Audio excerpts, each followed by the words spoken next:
Shalom, shalom frères et sœurs en Christ et bienvenue à la rhapsodie du jeudi 14 avril 2022.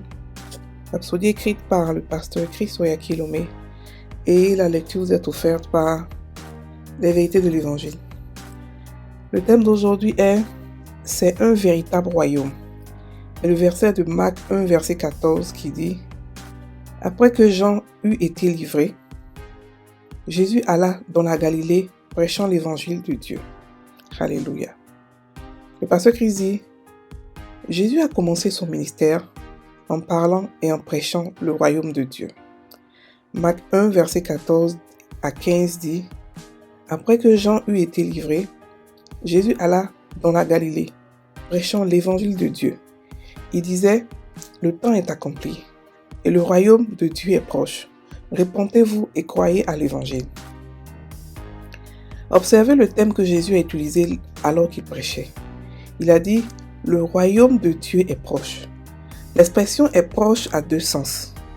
D'une part, cela veut dire c'est à côté, et d'autre part, cela veut dire c'est ici. Dans Jean 3, versets 3 à 5, Jésus l'a rendu si clair. Il a dit: en vérité, je te le dis. Si un homme ne naît de nouveau, il ne peut voir le royaume de Dieu. Si un homme ne naît d'eau et d'esprit, il ne peut entrer dans le royaume de Dieu. Alléluia. Remarquez les expressions « il ne peut voir » et « il ne peut entrer ». Cela montre que le royaume de Dieu est réel. Vous ne le voyez pas avec vos yeux optiques, mais vous le voyez avec votre esprit. Nous sommes entrés et sommes devenus partie intégrante du royaume lorsque nous sommes nés de nouveau. C'est ainsi que le royaume est devenu réel pour nous et en nous. Jésus a également utilisé l'expression « le royaume des cieux », bien que beaucoup utilisent les deux expressions de manière interchangeable, elles sont clairement différentes. Le royaume des cieux représente plus parfaitement cette partie du royaume de Dieu établi par Jésus sur la terre. Le royaume de Dieu comprend tout ce qui est sous la domination de Dieu sur la terre et dans les cieux. Mais le royaume des cieux est cette partie du royaume de Dieu qui fonctionne sur la terre et est établie par le Seigneur Jésus. Ainsi, lorsque Jésus est venu et a dit « le royaume de Dieu est proche », il parlait en fait du royaume des cieux, qu'il était venu établir parce que le royaume de Dieu existait déjà avant la venue de Jésus. Notre Père Céleste était le chef du royaume de Dieu. 1 Corinthiens 15, verset 24 nous montre qu'à la fin de toutes choses, le royaume des cieux, qui a été établi sur la terre, sera remis au Père parce qu'il lui appartenait depuis le début. Alléluia. Fin de la rhapsodie. Ici, le pasteur explique en fait la différence entre le royaume de Dieu et le royaume des cieux. Et le titre ici, c'est un véritable royaume pour dire que le royaume des cieux dans lequel nous sommes et nous faisons partie est un véritable royaume. Ce n'est pas parce que nous ne voyons pas avec nos yeux physiques nos sujets, nos couronnes, tous nos privilèges que nous ne sommes pas partisans d'un royaume. Nous sommes rois au même titre que les rois de ce monde, même encore plus. Parce que notre royaume à nous, ce que nous avons, ce que nous possédons là-bas, c'est pour l'éternité. Les royaumes terrestres sont des royaumes éphémères qui partent avec le temps. Beaucoup de royaumes sont fermés, sont disparus aujourd'hui. Les royaumes africains ont disparu, même les royaumes européens et tout ça ont disparu.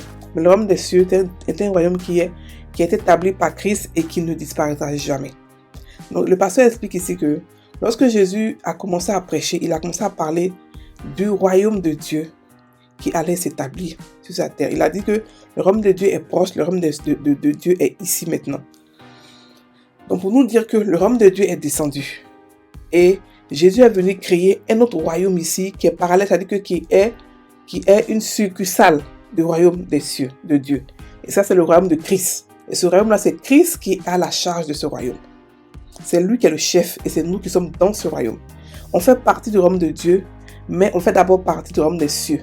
Lorsqu'on devient chrétien, on accepte d'abord, on devient chrétien, on rentre d'abord dans le royaume de Christ, le royaume des cieux, avant d'être partisan du royaume de Dieu. Alléluia. C'est tout ce qu'il voulait dire. Il n'y a pas vraiment grand chose à dire aujourd'hui. Il a dit seulement que nous faisons partie du royaume des cieux. Il a dit en vérité, je te le dis, si un homme ne naît de nouveau, il ne peut voir le royaume de Dieu. Si un homme ne naît d'eau et d'esprit, il ne peut entrer dans le royaume de Dieu.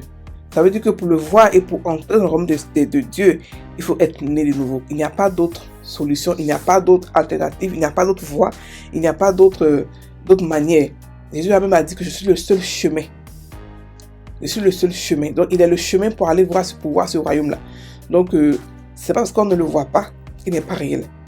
Il est bel et bien réel. Et c'est nous qui l'établissons sur cette terre. Et Jésus est parti. Il est mort, il a été ressuscité, c'est vrai. Il est en nous ici. Mais avec son aide, avec son partenariat, nous continuons d'établir le royaume des cieux sur la terre. Nous continuons d'œuvrer pour le royaume des cieux, afin de faire entrer beaucoup de personnes dans ce royaume. Ce royaume est déjà ici, il est déjà établi ici. Il est déjà là. Mais pour plusieurs encore, il est comme invisible. Pour plusieurs encore, ceux qui ne sont pas nés de nouveau, c'est comme si c'était un royaume qui n'existait pas, alors que c'est un véritable royaume. Et ce que nous pouvons faire en tant que chrétiens, c'est de pouvoir emmener les gens dans ce royaume-là, de pouvoir faire grandir, étendre ce royaume, montrer aux hommes qu'est-ce que ce royaume-là comporte. Ce royaume comporte tellement de bonnes choses. La vie éternelle, la vie de Dieu, la nature de Dieu, la santé divine, la prospérité, tout ce qui est Dieu a fait pour nous en bien, mais encore même exagéré, encore même c'est-à-dire que plus grand que ce que nous pouvons imaginer. Et dans ce royaume-là seulement qu'on peut avoir la justice. Et c'est ce royaume-là qui nous aide, avec ce royaume-là que nous établissons la justice de Dieu sur la terre. Alléluia. Donc nous sommes partie intégrante du royaume de Dieu lorsque nous sommes nés de nouveau. Voilà. Voilà, donc c'est ce qu'il a dit. Et puis on va faire la prière. Père béni, merci pour ton royaume qui est dans mon cœur. Ta gloire se révèle en moi aujourd'hui, alors que je témoigne de la glorieuse nouvelle de ta puissance salvatrice. Et que je fais sortir plusieurs de la condamnation pour la glorieuse liberté du royaume. Au nom de Jésus. Amen. Frères et sœurs en Christ, passez une très bonne journée, soyez bénis.